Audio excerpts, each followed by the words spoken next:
A very good afternoon, everyone. I hope all of you are doing good. I'm Sumita Panigre, and on behalf of the Holy Tuition family, I welcome you all to today's class. I'm teaching you Science Class 9, and we are reading Chapter 4, that is Structure of Atoms. And this is your fourth part. Okay, and if you haven't watched any of this part regarding this chapter, you may go to the playlist and check it out. Okay, so, before starting the class, let me remind you that eTuition is providing quality education for your better tomorrow. So, don't forget to subscribe our YouTube channel or download the app from the Play Store. Okay, so let's see what we're going to read. We have already covered three parts of this particular chapter. Bit of this chapter has already been covered. So, today we'll be continuing with the rest of the one. So I have told you the last class that I'll be telling you the atomic structure of the first 18 elements that I have missed. So today we'll be continuing it with 20 elements and we'll be reading about valency and the final part will be atomic number and mass number. ठीक है इतना पढ़ेंगे start. So this one is how atomic structure of first 20 elements. जो भी first 20 elements है, I hope कि आपको याद है periodic table.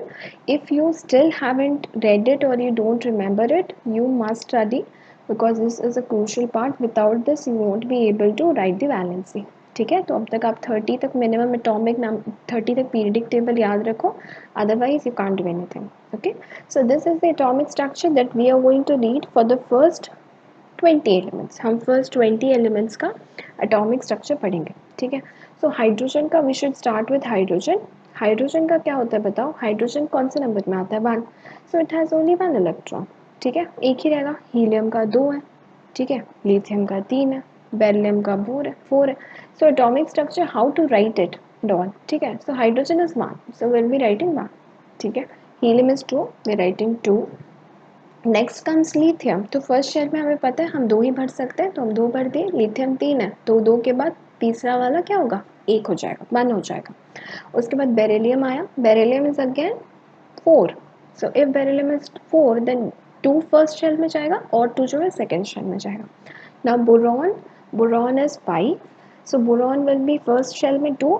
सीधा आपने देखा 2 है 2 को फर्स्ट में भर दो रेस्ट 3 को नेक्स्ट में Similarly with that of carbon 2 4, nitrogen 2 5, oxygen 2 6, fluorine 2 7, then comes neon 2 8. अब यहाँ पे neon जो है 10 तो first shell में 2 and second shell में 8. Now we already know that मेरा second shell भर्ती हो चुका है ठीक है so what shall I do then second shell मेरा भर्ती हो चुका है अब तीसरा और मैं इनटेक नहीं हो सकता सेकेंड शेल में so I be going with the third shell so third shell में again I start sodium two eight 1 magnesium two eight 2 aluminium two eight 3 silicon two eight 4 phosphorus to weight 5 sulfur to weight 6 chlorine to weight 7 argon to weight 8 now again the third shell is complete with 8 और नहीं जाएगा fourth shell with potassium to weight 8 1 calcium to weight 8 2 in this way it will start only the first shell is 2 the rest of the shells are 8 यानी कि first जो भी 2 elements है आपने भर दिया 2 हो गया उसके बाद जितना भी आपका आइटम्स आता रहेगा दूसरे शेल में जाएगा 8 होने तक 8 हो गया उसके बाद फिर थर्ड शेल शुरू हो गया so similarly the rest of the shells will be filled this is a way through which you write the atomic structure of the elements. These are for the first 20 elements. You can write up to any you remember.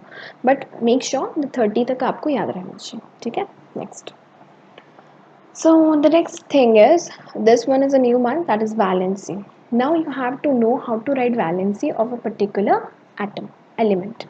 तो हम देखेंगे कैसे करना है valence what is valency first of all valency is the combining capacity of an atom of an element okay this is totally bookish but we'll be reading what is it we'll learn the electrons present in the outermost shell of an atom are called valence electrons exactly यहाँ पे देखो यहाँ पे calcium is 2882 now in the final shell there are only 2 electrons available so the valency of calcium will be 2 okay जो last वाले shell में जितना आपका इलेक्ट्रॉन्स बचेगा उसी को हम लोग बोलते हैं वैलेंसी ठीक है जैसे कि पोटेशियम में 2881 हो गया 2 नंबर फर्स्ट शेल फिल है सेकेंड शेल फिल है थर्ड शेल भी फिल है फोर्थ शेल क्या है 1 है तो that will be the valency of potassium so in this way will be knowing the valence so electrons जो भी outermost shell of the atom में प्रेजेंट है उसी को हम लोग वैलेंसी बोलते हैं या फिर उसको वैलेंस इलेक्ट्रॉन्स बोला जाता है. For that you have to remember the periodic table. I am telling you many a times.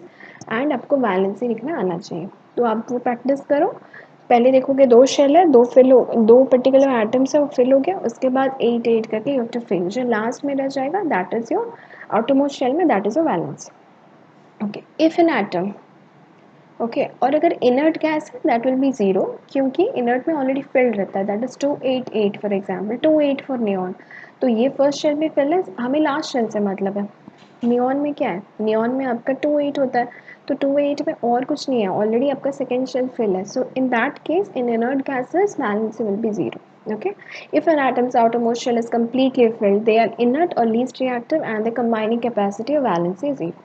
तो यहाँ पे क्या है, जैसे कि फॉर एग्जाम्पल यहाँ पे आप देखो, हाँ, यहाँ पे आप देख सकते हो फॉर एग्जाम्पल नियॉन 28 है, यानी कि इसका वैलेंसी आउटर मोस्ट शेल में 8 हो गया. सो नियॉन गैस जितने भी आपका इनर्ट गैसेस होता है उनका वैलेंसी जीरो होता है, फिल्ड होता है इनका शेल. नेक्स्ट आपका आ सकता है फॉर एग्जाम्पल, और क्या आएगा, नियॉन के बाद आपका आ गया argon. Argon is 288, again it's filled. 2 first shell, second shell, third shell तीनों fill है. Last shell से हमें valency से मतलब है, last shell is 8, it's filled. That simply means that the valency of this particular inert gas is again zero. So inert gases का valency होता है zero, और valency हमें कैसे पता चलता है, final shell में जितने electrons हैं those are known as valence electrons. So how to write the valency, we'll be studying now. Let's see. The first is, of the inert elements, helium atom has 2 electrons in the outermost shell and the atoms of other elements have 8 electrons in the outermost shell. Atoms having 8 electrons in the outermost shell is having octet configuration and are stable. अब ये क्यों particular चीज़ जो होता है इसका valency zero है, इसलिए है क्योंकि हीलियम जो होता है वो ऑलरेडी 2 है तो वो भी फिल्ड है. बाकी जितने इनर्ट गैसेस हैं उनका फाइनल में 8 होता है. तो ये क्या होता है, ये ऑलरेडी ऑक्टेट रूल जो होता है, ऑक्टेट कॉन्फ़िगरेशन अटेंड कर चुके हैं. तो जो भी पर्टिकुलर इनर्ट गैसेस है जो ऑलरेडी ऑक्टेट कॉन्फ़िगरेशन अटेंड कर चुके होते हैं, ठीक है, ये सब आइदर 2 होता है या फिर 8 होता है, इनका शेल फिल होता है. So because of octet configuration they are stable and hence their valency is zero. That is the reason behind why the valency is zero. Okay. If an atom's outermost shell is not completely filled, it is not stable. और अगर कोई भर्ती नहीं है, 4 है, 5 है, 7 है, 8 है, 7 है, 6 है, 8 से कम है या 1 2 से कम है, तो इसका मतलब क्या है, that is unstable. Now it will try to attain stability by losing, gaining or sharing electrons. अब क्या कर सकता है, अभी अनस्टेबल है, इसको 8 ऑक्टेट चाहिए, तो इधर वो गेन करेगा इलेक्ट्रॉन्स या फिर लूज करेगा electrons, right. To attain octet configuration, the number of electrons lost, gained or shared to attain octet configuration is said to be valency of the element.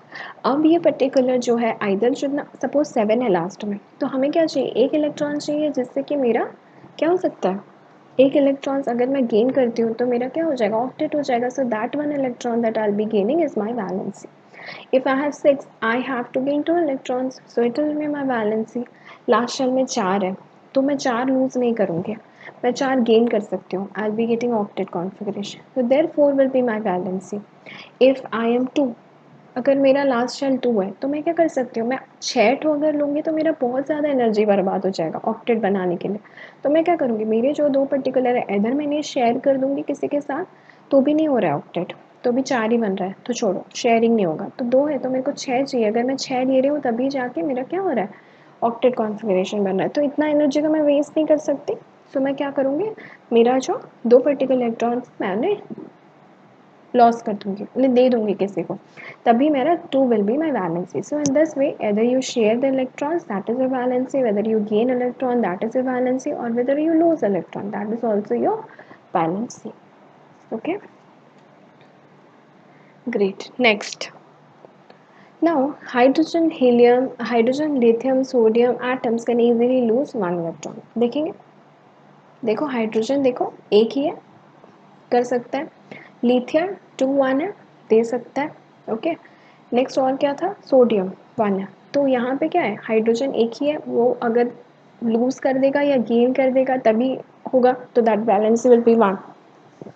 Similarly with lithium, lithium का first shell is 2 है तो second shell will be 8.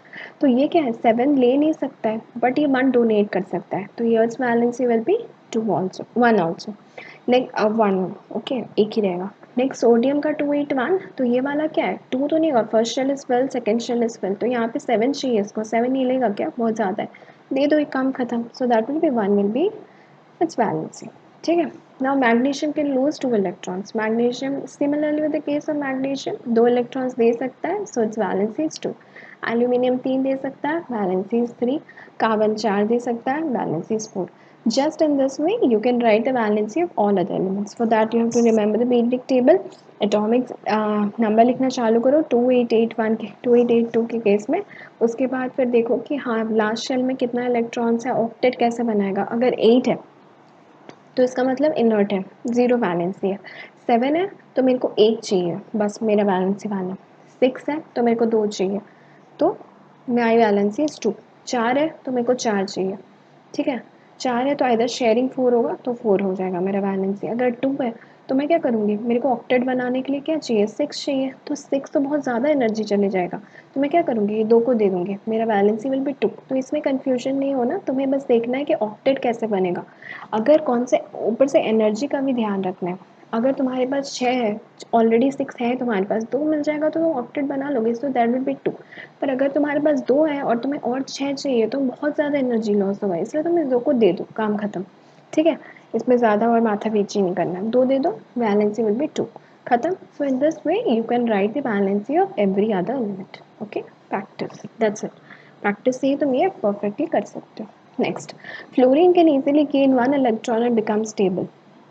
Fluorine का क्या होता है, valency 1 है, oxygen का 2 है, नाइट्रोजन का 3 है। सो ऐसे लिखते लिखते you can easily write it, just you have to see outermost shell में कितना इलेक्ट्रॉन्स है, और कितना ज़्यादा होगा तो मेरा ऑक्टेट होगा, या फिर अगर कितना घट गया तो मेरा ऑक्टेट होगा, या फिर मैं स्टेबल रह जाऊँगा। So in that way you have to write, depending upon कितना इलेक्ट्रॉन्स इधर आप एक्सेप्ट कर रहे हो, गेन कर रहे हो, या शेयर एक्सेप्ट कर रहे हो, लूज कर रहे हो, या शेयर कर रहे हो। So make sure about that octet configuration attend हो, स्टेबल होना चाहिए, दैट्स इट, ठीक है। लूज करके भी अगर आप स्टेबल हो रहे हो, that is also balance, that's it. So in this way you can right your valency of a particular element. Next, now the last one that we are going to read is atomic number and mass number. Now what is atomic number? Atomic number जो होता है, हम लोग atomic number को Z से denote करते हैं, ठीक है। तो what is exactly atomic number? The atomic number of an element is the number of protons present in the nucleus of the atom of the element. As we already know, atom में क्या क्या होता है, proton, neutron and electrons. अब आपको पता है proton जो होता है वो क्या होता है, पॉजिटिवली चार्ज होता है। तीन चीज़ें होती हैं हमारी इलेक्ट्रॉन एटम में, एक पॉजिटिवली चार्ज होता है, एक नेगेटिवली चार्ज होता है, और एक न्यूट्रल होता है, ठीक है। और प्रोटॉन जो है that is positively charge electron, right, positively charge particle होता है। तो जितने भी number of positively charge particles inside the atom है, उसी को हम लोग denoted by Z, that is atomic number बोलते हैं। एटॉमिक नंबर किसको बोलते हैं, number of protons inside that of your atom, यानी कि पॉजिटिव पार्टिकल जितना है, पॉजिटिव चार्ज पार्टिकल जितने इनसाइड द एटम को, उसी को हम लोग एटॉमिक नंबर बोला जाता है। Okay, next is all the atoms of the element have the same atomic number, ठीक है। तो यहाँ पे क्या होता है, all the atoms of an element have the same atomic, बहुत सारे एलिमेंट्स होते हैं जिनके सेम एटॉमिक नंबर होते हैं, ठीक है। देखेंगे तो यहाँ पे क्या है, देखो हाइड्रोजन का एटॉमिक नंबर 1 है, एक ही प्रोटॉन है इसमें, ठीक है। हमें एटॉमिक नंबर क्या है पढ़ना है, ठीक है। एटॉमिक नंबर ये है कि हाइड्रोजन का जो एटॉमिक नंबर इज 1, राइट, क्योंकि उसमें एक ही प्रोटॉन है, यानी जितनी नंबर ऑफ प्रोटॉन्स होंगे उतना ही आपका एटॉमिक नंबर होगा। हाइड्रोजन का 1 है, एक प्रोटॉन होगा। हीलियम का 2 एटॉमिक नंबर है, 2 प्रोटॉन्स है, इसका मतलब लिथियम का 3 है, 3 प्रोटॉन। मैग्नीशियम का कितना है, सोडियम का 10 है, यानी कि 10 एटम्स, 10 है ना, नियॉन का 10 है, ठीक है। तो गिनो, hydrogen, helium, lithium, barium, boron, carbon, nitrogen, oxygen, fluorine, neon, sodium, 11। तो 11 है, सोडियम का नंबर एटॉमिक नंबर 11 है, यानी कि उसके अंदर कितने प्रोटॉन्स हैं, 11। सो एटॉमिक नंबर आपका जितना होगा उतना ही आपके नंबर ऑफ एटम्स होंगे, उतना ही आपका नंबर ऑफ प्रोटॉन्स होगा। तो अगर आपको बोलेगा कि अगर मैग्नीशियम दे देगा, बोलेगा कि मैग्नीशियम का नंबर 12 है and you have to find it out the number of protons inside that of magnesium, it is 12, atomic number 12, proton 12, खत्म, ठीक है। Next, next is mass number. Now what is mass number, mass number को हम कैसे लिखते हैं, ए लिखते हैं, ठीक है। एटॉमिक नंबर को we denote as with the symbol z, mass number is denoted with the symbol a. The mass number of an element is the sum of the number of protons and neutrons present in the nucleus of an atom. अब हमें पता है कि हमारे atom में proton, neutron और electron. अभी हमें पता चल गया प्रोटॉन का मतलब होता है atomic number. Now mass number का मतलब होता है प्रोटॉन प्लस न्यूट्रॉन, जितना पॉजिटिव और जितना न्यूट्रल चार्ज एटम के अंदर है उसी को हम बोलते हैं मास नंबर, जिसको हम ए लिखते हैं। यानी कि न्यूट्रॉन प्लस प्रोटॉन होता है मास नंबर, ठीक है। और नंबर ऑफ प्रोटॉन्स होता है atomic number, number of protons plus number of neutrons होता है mass number, that is a. अब इसका देखते हैं कैसे होता है। कार्बन, कार्बन का क्या होता है, कार्बन का मास नंबर है 12, 12, ठीक है। उसका एटॉमिक नंबर है 6 और उसका मास नंबर है 12। Now why it is mass number is 12, क्योंकि इसमें 6 प्रोटॉन्स है और 6 न्यूट्रॉन्स है। एल्यूमिनियम इज 27, तो इसमें 13 प्रोटॉन्स है और 14 न्यूट्रॉन्स है। सल्फर इज 32, 16 प्रोटॉन 16 न्यूट्रॉन्स, ठीक है। तो basically mass number find out करने को ऐसे ही बस लिखने को आएगा what is the mass number, ठीक है। So in this way you have to write the definition, that is mass number is number of protons plus number of neutrons, and number of protons is actually equal to किसका number of protons होता है, atomic number। atomic number को Z से denote किया जाता है और mass number को A से, ठीक है। कोई डाउट नहीं है, क्लियर है, ठीक है। अब ये देखो, in the notation of an atom the atomic number and the mass number written as, और ये ऐसे लिखा जाता है। एक सिंबल जो भी आपका है, सपोज आप लिख रहे हो नाइट्रोजन या ऑक्सीजन, नाइट्रोजन अगर आप लिख रहे हो तो आप सिंबल लिख दे रहे हो नाइट्रोजन। लेफ्ट हैंड साइड में अपर हैंड में आपका मास नंबर रहेगा और लोअर साइड में आपका एटॉमिक नंबर रहेगा। जैसे कि आपका नाइट्रोजन, नाइट्रोजन का mass number neutron plus proton को मिला दोगे तो 14 हो रहा है। लेफ्ट हैंड साइड टॉप में आप लिख रहे हो नाइट्रोजन के 14 और एटॉमिक नंबर इसका 7 है, तो 7। So in this way you have to write the notation of, अगर कोई बोलेगा एक ये एलिमेंट आपको दे दिया जाएगा, सपोज आपको नाइट्रोजन दे दिया गया और बोला कि इसका मास और एटॉमिक नंबर जैसा लिखता है वैसे नोटेशन में लिखो, तो आप क्या करोगे, नाइट्रोजन सिंबल लिखोगे। Left hand side upper hand में रहेगा मास नंबर और नीचे रहेगा atomic number. Mass number 14, atomic number 7। So in this way to write 14, 7 and 9, okay. So I hope that आज समझ में आया होगा आपको आज का क्लास, ठीक है। I am hoping that, and if you have any doubt regarding this particular chapter you may comment me down in the comment section, I will definitely answer, ठीक है।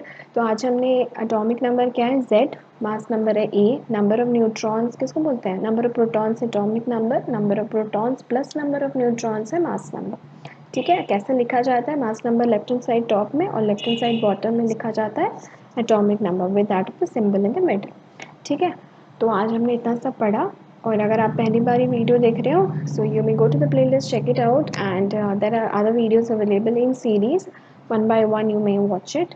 एंड अगर आपको कोई भी डाउट है तो आप पूछ सकते हो, ठीक है। I will definitely answer and I will be there in the next class with new session. हम कंटिन्यू करेंगे इस चैप्टर को, विद आइसोटोप वगैरह पढ़ेंगे, आइसोटोप, आइसोबार, आइसोटोन, ठीक है, उसको कंटिन्यू करेंगे। और उसके बाद will be concluding this chapter, and final हम क्या पढ़ेंगे, लास्ट में हम we will be reading certain, हम क्वेश्चन आंसर प्रैक्टिस करेंगे, ठीक है। तो आई होप कि आज आपको कुछ समझ आ गया होगा आज का class, and I will be seeing you in the next class with a new session. Until then wish you good luck, have a good day, keep smiling, bye.